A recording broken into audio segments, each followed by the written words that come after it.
Basically CrPC code of criminal procedure, ये एक ऐसा रूल बुक है जो क्रिमिनल जस्टिस सिस्टम के लिए, जिसको चलाने के लिए है। इसका मतलब ये है कि ये जैसे अब पीपीसी होता है, ठीक है। पीपीसी भी एक बुक है, पाकिस्तान पिनल कोड। अब पीपीसी में क्या होता है कि वो हमें ये बताता है कि सर वो जो चोरी हुई है, वो चोरी जो है वो एक क्राइम है, ठीक है। ये बताता है हमें पीपीसी। और सीआरपीसी क्या बताता है, ये बताता है कि वो जो चोरी हुई है, वो चोरी, उसका आगे क्या होगा, अब उसको हम हैंडल कैसे करेंगे, उसको हम सीआरपीसी कहते हैं। अब सिंपल ऐसे समझ लें कि जो है पीपीसी जो है वो क्राइम को डिफाइन करता है, ठीक है। अब वो जो क्राइम हुआ है, ठीक है, अब उस क्राइम का जो प्रोसीजर है, जो वो अरेस्ट होगा, जो वो कोर्ट में जाएगा, जो उसका प्रोसीजर चलेगा, उसको हम कहते हैं सीआरपीसी, ठीक है। मतलब ये है कि वो क्राइम क्या है, ठीक है, ये बताता है हमारा पीपीसी। और सीआरपीसी ये बताता है कि वो जो क्राइम हुआ है उसके साथ हमें डील कैसे करना है। तो अब सिंपल ऐसे याद रखें कि पीपीसी जो है वो एक कानून है, ठीक है। और सीआरपीसी उस कानून का प्रोसेस है। अब थोड़ा सा आ जाते हैं अपनी स्लाइड्स पे। तो यहाँ पे जो आउटलाइन है, ये जो टॉपिक्स यहाँ पे लिखे हुए हैं, हम यहाँ पे जाके आज कवर करेंगे, कुछ हो सकेगा फिर उसके बाद जो अगली क्लास होगी, फिर उसके बाद जो अगली क्लास होगी उसमें क्लियर करेंगे, ठीक है। अगर किसी को कोई स्क्रीनशॉट लेना है तो वो ले लें। अब आते हैं सीआरपीसी की हिस्ट्री पे।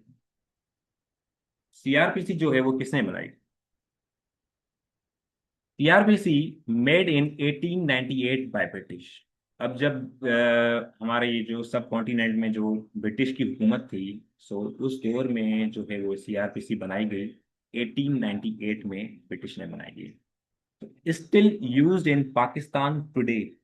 अभी तक जो है वो पाकिस्तान में यही यूज हो रही है, क्योंकि जो इंडिया और बांग्लादेश में थी, यही जो है सीआरपीसी, वो उसमें थोड़े से चेंजेस हैं, लेकिन वो भी यही है, ठीक है। तो it is a complete rule book for criminal justice system. Criminal justice system को चलाने के लिए ये एक ऐसी कानून की किताब है जो कि बताती है कि सारा जो प्रोसीजर वगैरह जो सिस्टम है वो कैसे चले। Applies to arrest, investigation, trial and punishment, जो सारा कुछ इसमें प्रोसेस है वो आ जाता है।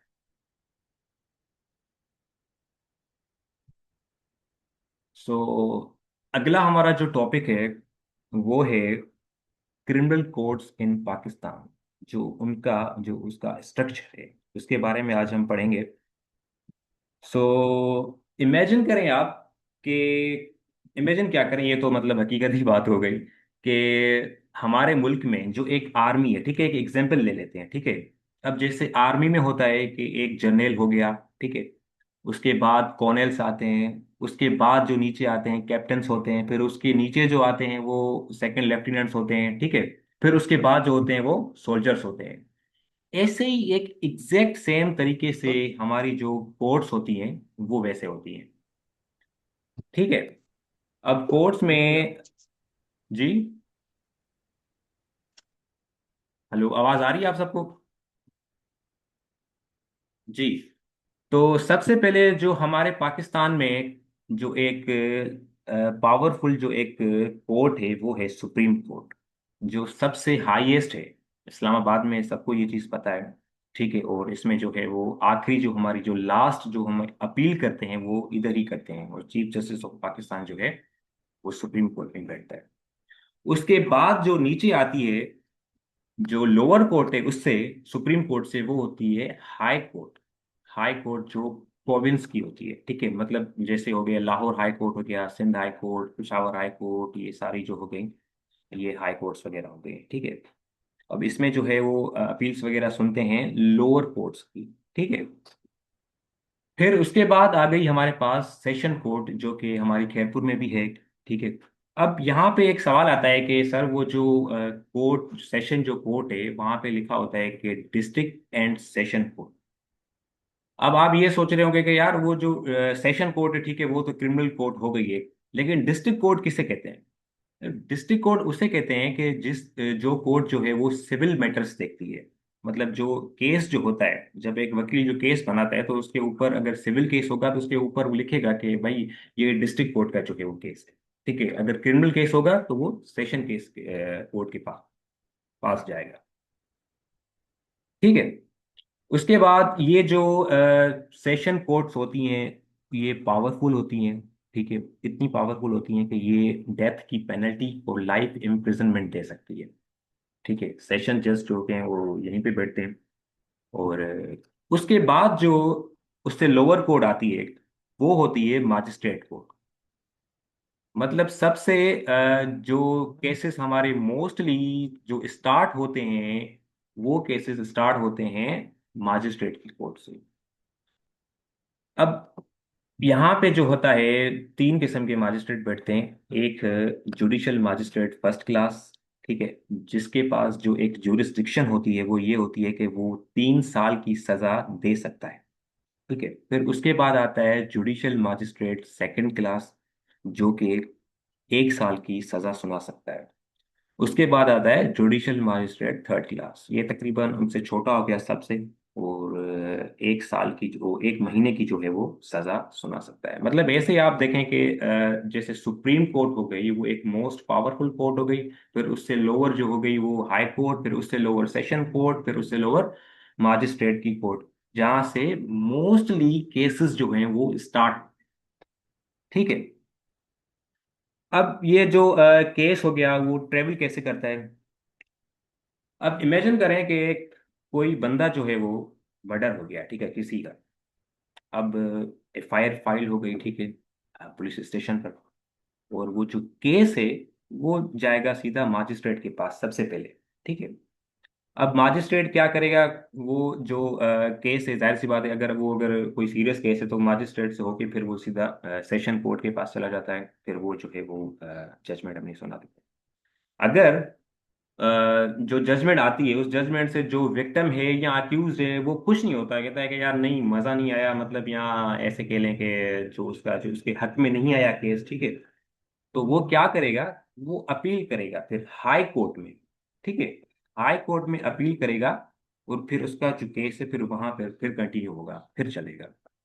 फिर भी अगर वो, मतलब उसका जो वो राजी नहीं हुआ, कह रहा है कि भाई नहीं, मैं ही सही हूँ, ठीक है, तो वो फिर जो केस होगा फिर वो जाएगा सुप्रीम कोर्ट में। अब वो जो सुप्रीम कोर्ट का डिसीजन होगा वो फाइनल हो, उसके बाद जो है कोई कोर्ट नहीं है। अब आप ये सोच रहे होंगे कि अभी जो हमारे पाकिस्तान में जो फेडरल कॉन्स्टिट्यूशन बनी है, तो फेडरल कॉन्स्टिट्यूशन कोर्ट जो है वो तो इससे सुप्रीम कोर्ट से बड़ी हो गई। हाँ बिल्कुल, वो क्योंकि जो सुप्रीम कोर्ट है वो क्या कहते हैं, फेडरल कॉन्स्टिट्यूशन कोर्ट के फैसलों को, ठीक है, वो चैलेंज नहीं कर सकती।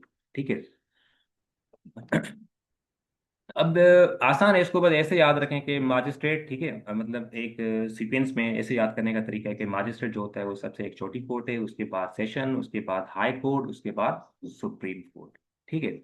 हमारा जो कि कोर्ट्स का जो स्ट्रक्चर है वो आज इस टॉपिक में जो है क्लियर हो गया है। अब इसके बाद जो हम पढ़ेंगे वो ये पढ़ेंगे section 4। So important definition, section 4 of CrPC. Cognizable offence, police arrest directly serious crimes. अब ये क्या है। अब कॉग्निजेबल ऑफेंस वो होते हैं जिसमें पुलिस जो है वो डायरेक्ट जो है वो अरेस्ट कर लेती है। ठीक है, विदाउट कोर्ट की परमिशन। मतलब उसको कोर्ट की कोई परमिशन वगैरह लेनी नहीं होती। मतलब सिंपल ये है कि जो कॉग्निजेबल ऑफेंसेस होते हैं वो बड़े बड़े सीरियस क्राइम्स होते हैं। वो कौन से होते हैं, जैसे सपोज करें कोई मर्डर हो गया, ठीक है, या रेप हो गया, या रॉबरी हो गई। ठीक है, तो ये जो भी क्राइम्स हैं ये सीरियस क्राइम्स हैं। ठीक है, तो पुलिस जो है वो कोर्ट का इंतजार नहीं करती कि कोर्ट जो है वो ऑर्डर जारी करे और तब जाके हम इनको अरेस्ट करें। उसके बाद आता है non cognizable offence, police needs court permission. ये एक माइनर क्राइम होते हैं, छोटे क्राइम। ठीक है। अब इनमें क्या होता है कि अब ये थोड़ा सा ऐसे ही समझ लें, ये अपोजिट हो गया। ठीक है, इसके, देखिए, ठीक है, अब ये हो गए माइनर क्राइम्स। नॉन कॉग्निजेबल में यूं होता है कि पुलिस जो होती है उसको कोर्ट की परमिशन के बगैर वो अरेस्ट ही नहीं कर सकती। ठीक है, मतलब कोई, मतलब आपके ना गली में कोई छोटा मोटा झगड़ा हो गया, ठीक है, माइनर जो ऑफेंसेस हो गए, ठीक है। अब इसमें जो वो केस होता है, नॉन कॉग्निजेबल जो ऑफेंसेस होते हैं, वो मतलब मजिस्ट्रेट के पास अमूमन जाते हैं और वहीं से जो है वो सॉल्व हो जाते हैं। मतलब आगे जाने की इनको जरूरत नहीं पड़ती, वो इतने बड़े होते भी नहीं है। ऐसे मतलब समझ लें कि कॉग्निजेबल जो ऑफेंस है वो सीरियस क्राइम है, ठीक है। और जो नॉन कॉग्निजेबल है वो है माइनर क्राइम। इसमें जो नॉन कॉग्निजेबल में जो पुलिस है वो, उसमें कोर्ट की परमिशन जो नीड होती है, इसमें कोर्ट की परमिशन की नीड होती है। और कॉग्निजेबल ऑफेंस में जो पुलिस होती है वो डायरेक्ट जो है वो अरेस्ट कर लेती है। इसमें एग्जांपल आप ले लें, जो है वो मर्डर हो गया, ठीक है, कॉग्निजेबल ऑफेंस में। और नॉन कॉग्निजेबल ऑफेंस में जैसे कोई छोटा मोटा झगड़ा हो गया। अच्छा, ये मैं आपसे फिर पूछूंगा अभी, कुछ सवाल वगैरह मैं आप करूंगा आगे में। तो उसके बाद अब इसमें थोड़ा सा हमने वो किया है, जो डेफिनेशन है, जाहिर सी बात है अब उसमें कुछ चीज़ें यहाँ पे हमारे पीपीटी में नहीं है, ठीक है। अब जो कंप्लेंट है, अब हमारा तीसरा टॉपिक है कंप्लेंट। अब कंप्लेंट क्या है? अब कोई भी जो कॉमन आदमी है, ठीक है, वो पुलिस के पास नहीं जाता, ठीक है।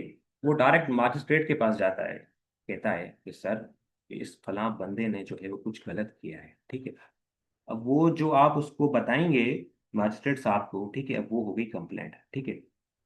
सो अब ये चीज नोट कर लें कि जो कंप्लेंट है वो एफआईआर से डिफरेंट होती है, ठीक है। ये चीजें सेम नहीं है, क्योंकि जो एफआईआर होती है उसमें हम पुलिस के पास जाते हैं, ठीक है। और कंप्लेंट में जो होता है हम जाते हैं डायरेक्टली मजिस्ट्रेट के पास। अब इसका एक एग्जांपल और ले लें कि कंप्लेंट हम तब करते हैं जब हम अगर पुलिस के पास जाएं, ठीक है। अब वो पुलिस जो है हमारी वो एफआईआर रजिस्टर्ड नहीं करती है, ठीक है, क्योंकि कॉग्निजेबल कोई ऑफेंस हो और पुलिस एफआईआर रजिस्टर्ड नहीं कर रही, तो हम जाएंगे सीधा कंप्लेंट करेंगे, ठीक है। सेक्शन जो है वो 22A और 22B के तहत जो है सो मजिस्ट्रेट के पास जाते हैं, ठीक है। तो ये आगे चल के हम पढ़ रहे हैं, ये एफआईआर का जो सेक्शन है वो हम क्लियर करेंगे। उसके बाद bail. Bailable offence, bail is your right, and non bailable offences, bail is not guarantee. अब बेल जो है वो क्या है? Bailable offence. अब आप ये समझें कि जो बेलेबल ऑफेंस है उसमें आपको बेल मिलना आपका राइट, ठीक है। मतलब पुलिस जो है वो रेफ्यूज नहीं कर सकती कि भाई जो है वो बेल ना दे आपको बेलेबल ऑफेंस में, ठीक है। मतलब इसमें अब छोटे छोटे क्राइम्स हो गए, इतने बड़े तो होते नहीं हैं बेलेबल ऑफेंस भी, जैसे माल कोई चोरी हो गई, ठीक है, कोई माइनर क्राइम हो गया, ठीक है। उसमें ये होता है कि आपकी जो बेल होती है वो गारंटीड होती है, ठीक है। अब इसको याद करने के लिए ऐसे समझ लें कि जो बेलेबल ऑफेंस है उसमें जो बेल मिलना आपका एक तो राइट है, वो गारंटीड ही है, मिलती ही है। मतलब आपको विदाउट एनी रिक्वेस्ट करने के आपको बेल मिल जाती है, ठीक है। आप कोर्ट को सॉरी रिक्वेस्ट करते हैं, मतलब आपको बेल मिल जाती है। अब आते हैं नॉन बेलेबल ऑफेंस पे। Non bailable offence, bail is not guaranteed. इसमें नॉन, अब आप ये सोच रहे होंगे कि यार ये जो बेलेबल ऑफेंस हमने पढ़ा, ठीक है, इसमें ये है कि मतलब हमें बेल मिलेगी, ठीक है। अब जाहिर सी बात है, तो लफ्ज जो वर्ड है वो ऐसे लग रहा है कि नॉन बेलेबल में हमें जो है वो बेल नहीं मिलेगी, लेकिन ऐसा नहीं है, बेल दोनों में ही मिलती है। लेकिन नॉन बेलेबल में ये डिफरेंस होता है कि उसमें आपका राइट नहीं होता बेल लेना, ठीक है। मतलब आप कोर्ट को रिक्वेस्ट करते हैं, रिक्वेस्ट करने के बाद आप ना अपने ग्राउंड्स पेश करते हैं, ठीक है, तब जाके वो आपको कोर्ट बेल देती है। लेकिन वो भी कोर्ट की मर्जी होती है कि बेल आपको दे या ना दे। मतलब इसमें आपकी जो बेल होती है वो गारंटीड नहीं होती। अब इसमें जो सीरियस क्राइम हो गए वो होते हैं नॉन बेलेबल ऑफेंस में, जैसे मर्डर हो गया, कोई टेररिज्म हो गया, मतलब ऐसे ऐसे जो क्राइम्स होते हैं उसमें ये नॉन बेलेबल ऑफेंसेस होते हैं, ठीक है। मतलब इसमें ऐसे सोच लें कि भाई इसमें आपकी बेल जो है वो गारंटीड ही नहीं है, ठीक है।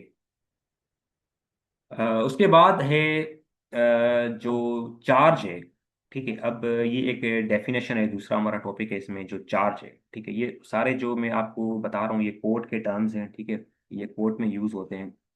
तो अब जो चार्ज है, चार्ज ये है कि official accusation against a person. ठीक है, मतलब कोर्ट जब फॉर्मली ये बताए कि आप जो हैं वो इस क्राइम के अक्यूज्ड हैं, ठीक है, ये क्राइम आपने किया है, तो वो जो फॉर्मल स्टेटमेंट हो गई उसको हम चार्ज कहेंगे।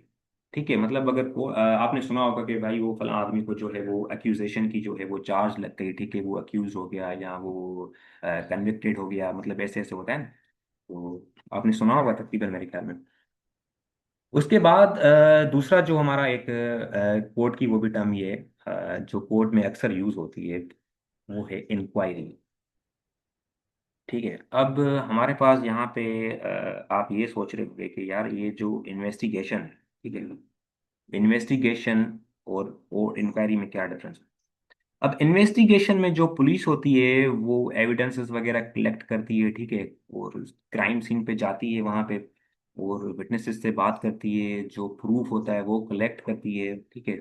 इस सारे जो प्रोसेस को हम कहते हैं इन्वेस्टिगेशन।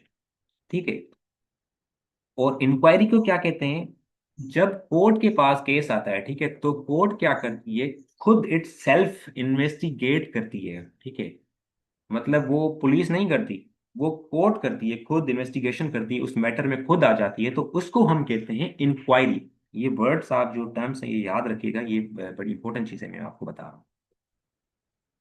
ठीक है, मतलब ऐसे समझ लें कि भाई जो इंक्वायरी होती है वो कोर्ट करती है, ठीक है, और जो इन्वेस्टिगेशन होती है वो पुलिस करती है। ठीक है, मतलब जो इंक्वायरी में पुलिस जो है वो मैटर में देखती है, उसमें आ जाती है, वो खुद उसमें जो इन्वेस्टिगेशन करती है, कोर्ट जो है उसको हम इंक्वायरी कहते हैं। ठीक है, और जिसमें जो है पुलिस इन्वॉल्व हो, पुलिस जो है वो एविडेंसेस कलेक्ट कर रही है, उसको हम इन्वेस्टिगेशन।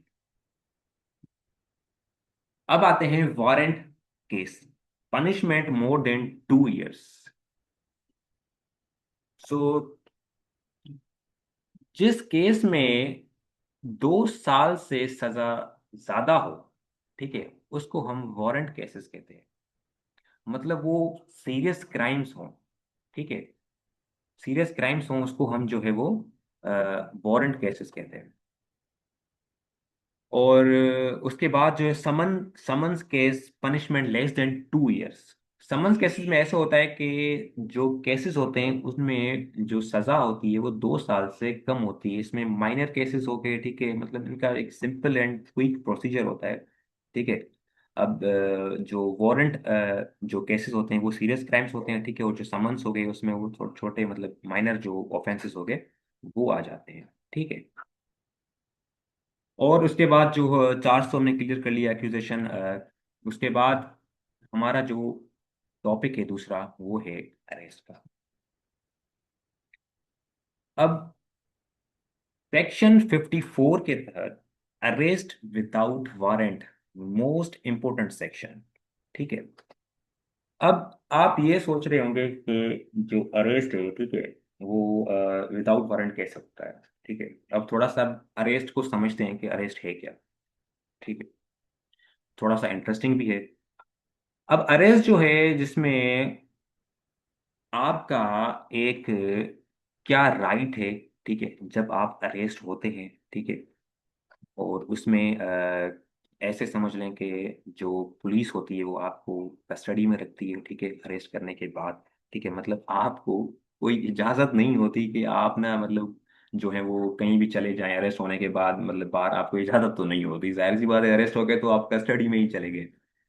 तो यहाँ पे अरेस्ट जो होते हैं वो दो टाइप के होते हैं। ठीक है, एक हो गया अरेस्ट विथ वारंट, और दूसरा जो हो गया अरेस्ट विदाउट वारंट। अब अरेस्ट जो विथ वारंट है, इसका जो सेक्शन है, सेक्शन 75, ठीक है, फॉर्म ऑफ वारंट। सो इसमें क्या होता है कि कोर्ट जो है वो एक रिटन ऑर्डर जो है वो जारी करती है पुलिस को कि भाई ये जो फला आदमी है उसको जाके अरेस्ट करो। ठीक है, मतलब सिंपल ऐसे एग्जांपल ले लें कि भाई जज ने जो है वो एक पेपर लिया, ठीक है, और जो है कोर्ट जो है क्या कहते हैं, और सॉरी यहाँ पे यार क्या हो गया, एक सेकंड। ठीक है, कोर्ट जो है वो ऑर्डर जारी करती है कि भाई फला आदमी को जाके अरेस्ट करके आओ। अब यहाँ पे एक एग्जाम्पल ऐसे ले लेंगे, भाई कोर्ट ने एक पेपर लिया, उसमें लिखा कि भाई फला आदमी को जाके अरेस्ट कर रहा हो, ठीक है, वहां पे अपनी साइन कर दी, स्टैंप्स लगा लिए, और मतलब सीन हो। अब क्या करेगी पुलिस? जाएगी जाएगी उस, मिसाल ले ले, मेरा ले ले मिसाल, ठीक है, भाई पुलिस आ गई मुझे पकड़ने, ठीक है, तो वो जो पुलिस आई मेरे पास, वो क्यों आई? उसको किसने भेजा? उसको भेजा कोर्ट ने थ्रू वारंट के, ठीक है। अब अब ये इंपॉर्टेंट चीज है कि वो जो वारंट है वो must be in written form, कि वो रिटन फॉर्म में होना चाहिए, ठीक है, और उसमें जज की सिग्नेचर होनी चाहिए, और उसमें जो है वो उस अक्यूज का या उस पर्सन का जो नाम है वो लाजमी होना चाहिए, ताकि वो जो उसको अरेस्ट कर सकें, ठीक है। और ये जो वारंट होता है वो तब तक वैलिड होता है जब तक उसको कोर्ट कैंसिल या एग्जीक्यूटेड ना करे। अब अरेस्ट विदाउट वारंट क्या? अब अरेस्ट विदाउट वारंट जो है वो ये है कि ये बड़ा इंपॉर्टेंट टॉपिक है, ये आम आदमी के लिए भी है, ठीक है। यहाँ पे क्या होता है कि पुलिस को जो है वो डायरेक्ट पावर होता है अरेस्ट करने का, ठीक है, मतलब उसमें कोई कोर्ट की उसको जो है वो परमिशन की नीड की जरूरत नहीं होती। मतलब उसमें जो है क्राइम हुआ, पुलिस ने देखा और उसको बंदे को अरेस्ट कर लिया, ठीक है। उसमें जो है नॉन कॉग्निजेबल जो ऑफेंस, सॉरी कॉग्निजेबल जो ऑफेंस हो गए, कोई मर्डर हो गया, ठीक है, तो उसमें जो है वो पुलिस वगैरह अरेस्ट कर लेती है। अब इसमें कुछ सिचुएशंस हैं, ठीक है, उस सिचुएशन के तहत जो है वो पुलिस जो है वो अरेस्ट करती है विदाउट वारंट में। अब ये चीज़ें आपको याद रखनी है जो मैं आपकी बता रहा हूँ। पर्सन जो है वो इन्वॉल्व होना चाहिए कॉग्निजेबल ऑफेंस में, ठीक है, तब जाके उसको पुलिस अरेस्ट कर सकती है विदाउट वारंट, ठीक है। और पर्सन के पास मतलब कोई सेटिस्फैक्ट्री एक्सप्लेनेशन ना हो, और उसके पास सस्पिशियस बिहेवियर हो, सही है, मतलब वो एक कोई ऐसा बंदा हो जो कि कोई कहीं रात में क्राइम हुआ है, ठीक है, उस जगह पे उस बंदे को मतलब मिला है, पुलिस को मिला है, ठीक है, तो पुलिस उसको भी अरेस्ट कर सकती है। दूसरा तीसरा ये हो कि जो पर्सन हो वो प्रोक्लेम्ड ऑफेंडर हो, ठीक है। अब प्रोक्लेम्ड क्या है? प्रोक्लेम्ड ऑफेंडर ये है कि कोर्ट ने ऑलरेडी उस बंदे को डिक्लेयर किया हो कि वो क्रिमिनल है, ठीक है, तो उसको भी पुलिस जो है वो अरेस्ट कर सकती है, ठीक है। उसके बाद जो है कोई बंदा ऐसा मिले पुलिस को, ठीक है, मतलब उसमें जो है वो कोई, अब ऐसे एग्जांपल ले लें कि यार एक बंदा है, ठीक है, पुलिस नाके पे खड़ी हुई है, तो एक बंदा है बड़े गरीब टाइप का लग रहा है, सही है। अब पुलिस उसको रोकती है, वो रुक जाता है, ठीक है। अब पुलिस उससे चेकिंग करती है तो उसके पास निकलता है iPhone 17 निकलता है। अब वो बंदा, वो जो पुलिस वाले हैं, जाहिर सी बात है सोचेंगे ना कि यार ये इतना गरीब लग रहा है, इसके पास iPhone 17 आया कहाँ से? तो उसको भी जो है वो पुलिस जो है वो अरेस्ट कर सकती है, उसके पास अगर स्टोलन प्रॉपर्टी होगी, ठीक है। और दूसरा ये कि अगर पुलिस जो है वो किसी नाके पे खड़ी हुई है, ठीक है, और पुलिस जो है वो रोकने की कोशिश कर रही है किसी अक्यूज को या किसी मतलब पर्सन को, जो आदमी होगा, और वो रुकने की कोशिश नहीं कर रहा, और वो पुलिस से भागने की कोशिश कर रहा है, भाग रहा है, दूर भाग रहा है, तो भी पुलिस जो है उसको अरेस्ट कर देगी, ठीक है। और आखिरी लास्ट ये है कि पुलिस जो है उस बंदे को भी अरेस्ट कर सकती है जो कि अन जो लॉफुल कस्टडी से भागा हो, ठीक है, जो जेल से भागा हो, सही है, उसको भी अरेस्ट कर सकती है। अब उसके बाद हमारे पास आता है section 55, arrest by subordinate officer. Senior police officer can order his subordinate go arrest this person, ठीक है। मतलब सिंपल ये है कि पुलिस जो है अपने एक सबऑर्डिनेट ऑफिसर को जो है वो ऑर्डर जारी करेगी, वो भी रिटन फॉर्म में होना चाहिए, ठीक है, कि भाई फला आदमी को जो है वो अरेस्ट करो, और जो वो उसको अरेस्ट करेगा, तो सिंपल पर्सन, ठीक है। सो आज मेरे ख्याल में कितने हो गए हमारे? अब हमारे जो पास रहता है वो रहता है सेक्शन 59, ठीक है, अरेस्ट बाय कॉमन पर्सन, ठीक है, मतलब एक प्राइवेट पर्सन जो है वो अरेस्ट कैसे कर सकते हैं, मतलब आप में जो है ना वो भी अरेस्ट कर सकते हैं, कैसे? अब आपने देखा कि आपके सामने कोई कॉग्निजेबल ऑफेंस हो रहा है, ठीक है, तो भी आप उसको अरेस्ट कर सकते हैं सेक्शन 59 के तहत, या तो वो प्रोक्लेम्ड ऑफेंडर होना चाहिए तो भी आप उसको अरेस्ट कर सकते हैं। ये सिंपल है। उसके बाद क्या है कि पुलिस जब अरेस्ट करती है किसी को, ठीक है, सेक्शन 61 के तहत police can hold for max 24 hours only, ठीक है, मतलब पुलिस जो है 24 आवर्स से जायद जो है वो किसी भी पर्सन को अपनी कस्टडी में नहीं रख सकती। उसको जो है वो मजिस्ट्रेट के सामने पेश करना ही करना होता है 24 घंटे के अंदर ही अंदर। ठीक है। उसके बाद आता है हमारा सेक्शन 167 रिमांड। अब ये रिमांड क्या है? रिमांड ये है कि जब इन्वेस्टिगेशन टाइम पे कंप्लीट नहीं होती है, ठीक है, या टाइम से पहले कंप्लीट नहीं होती, तो वो पुलिस मजिस्ट्रेट के पास जाती है और कहती है कि सर हमें थोड़ा सा और टाइम दे दें और हमें जो है वो और इन्वेस्टिगेशन करनी है। ठीक है। तो पुलिस जो है वो मजिस्ट्रेट जो है वो रिमांड दे देते हैं। अब रिमांड दो टाइप्स की होती हैं, एक होती है फिजिकल रिमांड और एक होती है जुडिशियल रिमांड। ठीक है। अब फिजिकल रिमांड ये होती है कि अक्यूज जो होता है वो स्टे करता है पुलिस के साथ और इन्वेस्टिगेशन के लिए। ठीक है। और जुडिशियल रिमांड में यूं होता है कि अक्यूज जो होता है वो जेल चला जाता है, ठीक है, इन्वेस्टिगेशन के ही दौरान। सही है। उसके बाद क्या है कि जो रिमांड हो गई, ठीक है। अब रिमांड में यूं होता है कि जो है जो डेज होते हैं वो कितने होते हैं, ठीक है, मतलब कितने डेज की जो रिमांड है वो मिल सकती है। ठीक है। वो तकरीबन 15 डेज का एक टाइम पीरियड होता है, उससे ज़्यादा नहीं होता। लेकिन वो जो एक दिन होता है जिस दिन वो बंदा अरेस्ट हुआ होता है, तो वो अरेस्ट वाला दिन भी काउंट हो जाता है, तो फिर बचते हैं 14 डेज। 14 डेज से जो है वो ज़्यादा जो है रिमांड नहीं मिलती। और यही था आज का हमारा जो लेक्चर था। अगर किसी को कोई क्वेश्चन हो तो वो पूछ सकता है।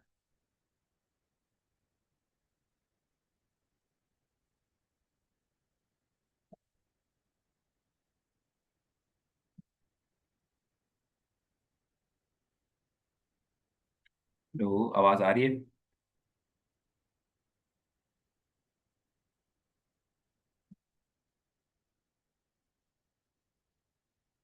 हेलो।